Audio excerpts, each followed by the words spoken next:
अब मैं आपको मर्जर की बात बता दूं। पहले तो आपको मालूम है कि हिंदुस्तान में 1985 में 10th शेड्यूल लागू हुआ। इसलिए लागू हुआ कि एक दल से लोग दूसरी दल में जा रहे थे और फिर वहां पद ले रहे थे। तो फिर लोगों ने सोचा, पार्लियामेंटेरियन ने सोचा कि कॉन्स्टिट्यूशन अमेंडमेंट करके इसको रद्द करना चाहिए। मतलब कि जो ऐसा काम करे, वो आया राम गया राम कहते थे उस समय, जो ऐसा काम करे उसकी जो नागरिकता, उसकी जो मेंबरशिप है वो रद्द होनी चाहिए। तो फिर उसमें दो प्रावधान रखे गए। एक तो अगर पार्टी स्प्लिट करती है, मतलब कि अगर मेरे 99 लोग हैं कोई भी पार्टी के, और उसमें 1/3 ये तय कर लें कि हम अलग होने जा रहे हैं, हाँ, तो वो अलग हो सकते हैं, लेकिन 1/3 होने चाहिए। फिर होता क्या था कि पहले 10 लोग करते थे स्प्लिट, और उसके उनके खिलाफ अगर पिटिशन डाली जाती थी ये गलत है, तो स्पीकर फैसला नहीं करता था, क्योंकि स्पीकर तो उन्हीं का होता था जो सत्ता में है। फिर 10 लोग और स्प्लिट करते थे, फिर 20 हो जाते थे, फिर भी 33 नहीं होते, फिर भी स्पीकर फैसला नहीं करता था। फिर 13 और हो जाते थे, फिर स्पीकर कहता था ठीक है। तो ये मामला चलता रहा, और फिर मेंबर ऑफ पार्लियामेंट सरकारों ने सोचा था ये बिल्कुल गलत हो रहा है, मतलब कि उस समय इसको डिस्क्वालीफाई होना चाहिए, और फिर सुप्रीम कोर्ट की जजमेंट आ गई। तो जो 1/3 का जो प्रावधान था स्प्लिट का, वो रद्द कर दिया, उसको निकाल दिया 10th शेड्यूल से। अब एक और रह गया मर्जर का। अब मर्जर का क्या मतलब है आपको मालूम है? मैं कहूं कि साहब, मैं मेंबर ऑफ पार्लियामेंट में कहूं मैं बीजेपी में मर्ज हो सकता हूं, ये तो नहीं हो सकता ना, ऐसे तो कोई भी मर्ज कर लेगा। तो संविधान में लिखा है, 10th शेड्यूल में लिखा है कि सबसे पहले पॉलिटिकल जो राजनीतिक दल है उसको फैसला लेना होगा कि हम इस पार्टी के साथ मर्ज कर रहे हैं। ठीक है, मतलब कि आम आदमी पार्टी को, क्योंकि तो आम आदमी पार्टी की बात है, अगर आम आदमी पार्टी ऑर्गेनाइजेशनल लेवल पे बैठक बुला के रेजोल्यूशन पास करके यह तय कर लें कि हम भाजपा के साथ as a political party merge करना चाहते हैं, ठीक है, एक दूसरे किस्म का मर्जर भी हो सकता है कि मैं और एक और पार्टी मिल जाएं, हम दोनों कहें कि हम मर्ज करना चाहते हैं, दोनों रेजोल्यूशन पास कर लें और नई पार्टी बना लें। ठीक है, तो पहला कदम होगा पॉलिटिकल पार्टी राजनीतिक दल को मर्जर करने का। फिर बात आएगी कि जो सांसद में रोड बैठे हुए हैं, सांसद में है, जो संसद में बैठे हुए सांसद लोग हैं, उनका मर्जर कैसे होगा? पॉलिटिकल पार्टी तो मर्जर हो गया, समझ लीजिए उस पॉलिटिकल पार्टी के 10 लोग मेंबर ऑफ पार्लियामेंट है, लोकसभा के हैं। तो अगर वो 10 कहें कि साहब हम तो नहीं करना चाहते, क्योंकि उस समय तो वो मेंबर ऑफ पार्लियामेंट है ना, तो फिर इसमें लिखा है 10th शेड्यूल में कि उसके अगर 2/3 लोग, एक बार राजनीतिक दल का मर्जर हो जाए उसके बाद 2/3 लोग मेंबर ऑफ पार्लियामेंट उस पार्टी के जो लोकसभा में होंगे, अगर वो रेजोल्यूशन पास कर लें तो उनका भी मर्जर हो जाएगा। लेकिन 1/3 का क्या होगा? अगर 10 में से 4 लोग कहें साहब, या 3 लोग कहें साहब हम नहीं मर्ज करना चाहते, तो फिर स्पीकर क्या करेगा? उनको एक सेपरेट रोल दे देगा, सेपरेट सिटिंग अरेंजमेंट भी दे देगा, वो अपने आप को इंडिपेंडेंट कर सकते हैं, क्योंकि 2/3 तो उस तरफ चले गए। तो इसका उल्टा नहीं हो सकता, मतलब पहले 2/3 राज्यसभा में या लोकसभा में मर्ज कर जाए, वो तो हो ही नहीं सकता, क्योंकि सबसे पहले तो पार्टी मर्ज करनी पड़ेगी। मैं आपको अब पढ़ भी देता हूं ताकि आपको समझ भी आ जाए जो मैं कह रहा हूं, ये संविधान में लिखा है, वो मैं सरल तरीके से आपको समझा देता हूं। ए member of a house shall not be disqualified under paragraph 1 of paragraph 2, paragraph 1 of paragraph 2, where his original political party merges with another political party। मतलब कि एक पार्टी दूसरी पार्टी से मर्ज कर जाए तो वो डिस्क्वालीफाई नहीं होगा। So a member of house shall not be disqualified under paragraph 1 of subparagraph 1 of paragraph 2, where his original political party merges with another political party, and he claims that he and any other members of his original political party have become members of such other political party, or as the case may be, of a new political party formed by such merger. मैंने समझा दिया, आप दूसरी party में चले गए या नई पार्टी बना ली, मैंने उदाहरण दे दिया आपको, ठीक है। पर पहले पार्टी का मर्जर होगा।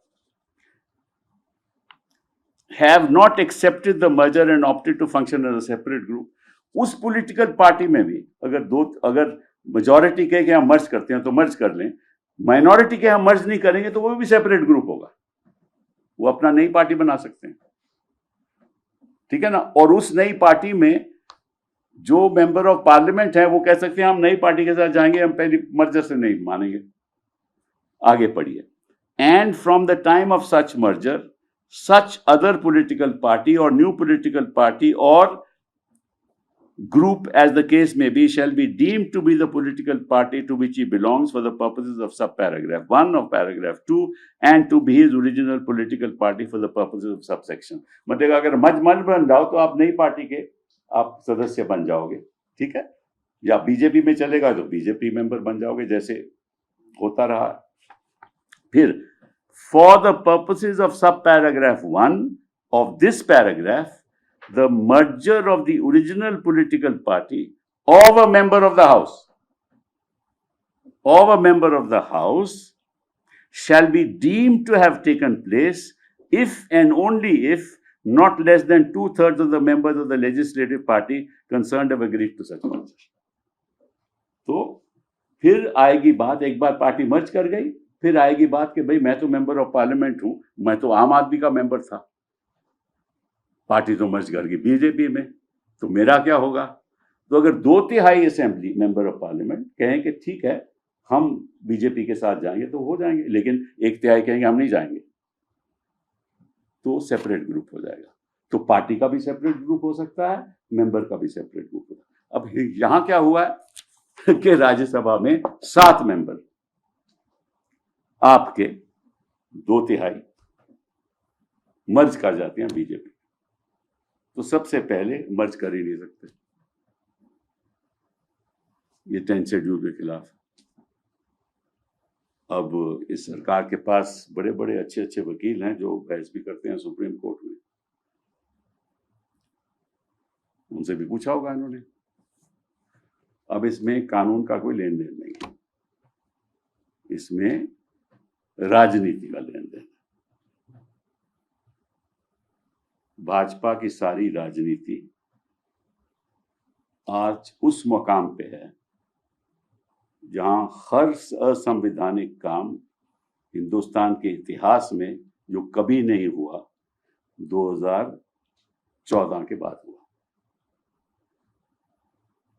चुनी हुई सरकारें गिरा दो, ऐसी इसी तरीके से महाराष्ट्र में क्या हुआ, यही हुआ। पार्टी कौन सी मर्ज की, शिवसेना की नहीं मर्ज की ना, फिर भी शिंदे साहब मंत्री बन गए, मान्यता दे दी उनको। क्यों मान्यता दी? प्रॉब्लम हमारे देश में क्या है बताओ, राजनीतिक दल असंवैधानिक काम करते हैं, चेयरमैन जो स्पीकर होते हैं असेंबली के असंवैधानिक काम करते हैं, क्योंकि वो तो राजनीतिक दल के नुमाइंदे होते हैं, जो राजनीतिक दल कहेगा वही करेंगे, वो असंवैधानिक काम करते हैं। कोर्ट फैसले नहीं करते, सालों साल फैसले नहीं होते, और फिर हमें आरोप लगता है कि हम बयान क्यों दे रहे हैं। हम सही बात करें तो आप लोग उसको चलाते नहीं हो, और जो गलत बात करते हैं आप 24 घंटे चलाते हो। यह अब मीडिया की राजनीति है, तो मीडिया में राजनीति और असंवैधानिक काम करके अपना सत्ता को मजबूत करना, लोगों को तोड़ देना, मजबूर करना, ईडी। अब इनके पीछे आपको मालूम है, मैं ज्यादा कुछ कहना नहीं चाहता, आपको मालूम है किन लोगों के पास ईडी पहुंच गई थी। सुना है थप्पड़ वप्पड़ भी मारे, सुना है, मुझे पक्का नहीं मालूम। ठीक है। अब जब बिजनेसमैन मेंबर बन जाएगा तो उसको तो अपना धंधा चलाना है ना भैया। धंधा चलाएगा तो ईडी पहुंचेगी, ईडी पहुंचेगी तो दल बदलेगा। ये एक इक्वेशन है ना, ये इक्वेशन है, ये पॉलिटिकल इक्वेशन है। धंधा करके पार्लियामेंट में आओ, पार्लियामेंट के बाद धंधे करो, धंधा बढ़ाओ, धंधा बढ़ाओगे तो ईडी पहुंचेगी या सीबीआई पहुंच जाएगी, उसके बाद आप दल बदल दो और धंधा करो। यही हुआ ना राजनीतिक षड्यंत्र। और मैं तो कहता हूं कि भाजपा को, इनके लोगों को, मतलब कि एक इनका म्यूजियम बनना चाहिए हिंदुस्तान के इतिहास का, 2014 का, जैसे प्राइम मिनिस्टर का बना म्यूजियम, इनको म्यूजियम चलना चाहिए कि कितने धांधलेबाजी इन्होंने की है अपने कार्यकाल में। मगर हिंदुस्तान के इतिहास में ऐसा नहीं हुआ। और फिर ये जाके भाषण देते हैं, कभी विमेन रेजोल्यूशन बिल की बात करेंगे, वो भी असंवैधानिक। वहां जाके दीदी ओ दीदी ऐसी बातें करेंगे, वोट चोरी होगी, सीईसी को अपने पॉकेट में रख के जो उससे करवाना करवाएंगे। 27 लाख वोट लोग जो नागरिक हैं वो वोट नहीं दे सकते, उसका कुछ नहीं होने वाला। डिस्क्वालिफिकेशन पिटीशन तय नहीं होंगी। अब मैं आपको शर्त से बोल देता हूं कि चेयरमैन साहब इसको एक्सेप्ट करेंगे। हम पहले तो हम तो खैर, मैं तो इंडिपेंडेंट मेंबर ऑफ पार्लियामेंट हूं, अपने आपके लोग इस पे डिस्क्वालिफिकेशन पिटीशन फाइल करेंगे। वो डिस्क्वालिफिकेशन पिटीशन की सुनवाई नहीं होगी, वो कहेंगे जी हमें जवाब देना है, उस पे महीने लग जाएंगे। इस बार अगर कोर्ट में जाएंगे, बोले वो तो चेयरमैन साहब के साथ पेंडिंग है, हम क्या कर सकते हैं, पहले चेयरमैन साहब के कार्रवाई खत्म हो, फिर हम चेयरमैन साहब को कैसे मैंडेमस दे सकते हैं, ये तो असंवैधानिक है। तो उस पर बहस होगी, महीनों बार बहस होगी। अगर डेट लगेगी तो, अगर डेट लगेगी तो ठीक है। अच्छा, बहस होगी तो फिर कहेंगे कि आप ऐसा है, मैंडेमस तो हम दे नहीं सकते, लेकिन हम आग्रह करेंगे चेयरमैन साहब से, यार फैसला जल्दी कर दो। तो चेयरमैन साहब थोड़ा बहुत हाँ, और नहीं करेंगे तो क्या हो सकता है, ठीक है। अगर फैसला कर भी दें तो उनके पक्ष में करेंगे, तो ये तो नहीं कह सकते कि मैंने गलत किया था, उन्हीं के पक्ष में करेंगे। फिर उनके पक्ष में हम पिटीशन फाइल करेंगे 226, पहले सुप्रीम कोर्ट में करेंगे कि या पहले 226 में जाओ हाई कोर्ट में। हाई कोर्ट में जाएंगे तो वो कहेंगे कि हमें 6 हफ्ते का जवाब चाहिए, 6 हफ्ते का जवाब चाहिए। उसके बाद कहेंगे कि यार ये बड़ा इंपॉर्टेंट मामला है, हम इसको जरूर सुनेंगे। वो सुनवाई कभी होगी नहीं, वो महीनों भर सुनवाई नहीं होगी। अगर हो भी गई तो वो भी खिलाफ होगी। उसके बाद सुप्रीम कोर्ट जाएंगे, तब तक 4 साल बीत जाएंगे, ठीक है। और 4 साल के बाद वो कहेंगे कि हम आज को बड़ी जल्दी सुनेंगे, और फिर 5 साल बीत जाएंगे, कहानी खत्म हो जाएगी। या इस बीच पंजाब में लोगों को तोड़ लेंगे, ये भी हो सकता है। पंजाब में लोगों को तोड़ लेंगे, तोड़ के वहां भी सरकार गिरा देंगे।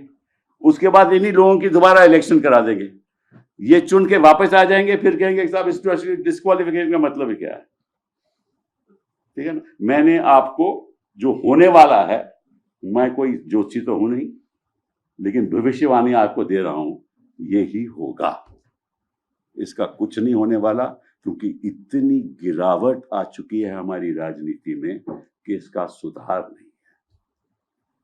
सुधार तो यही हो सकता है कि आप लोग सही काम करो, जो स्टोरी चलानी चाहिए वो चलाओ। देखिए, हम सब का कर्तव्य है कि देश को बचाना, देश को बचाना। आप लोगों के भी बच्चे हैं,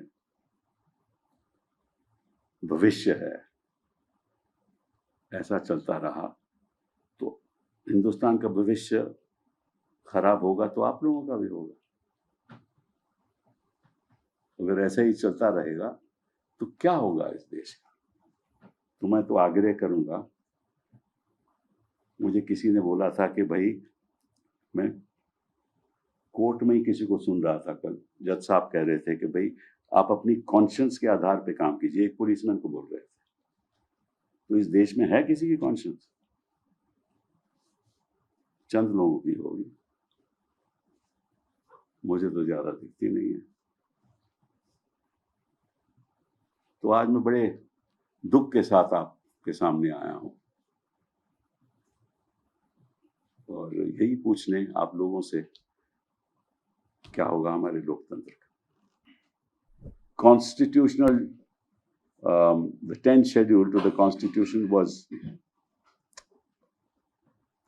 enacted in 1985 and came into effect on the 1st of March 1985. And the reason for that was that at that point in time, there was what is called the disease of Ayaram Gayaram. Means that one person with one political party would shift to another political party, and there was no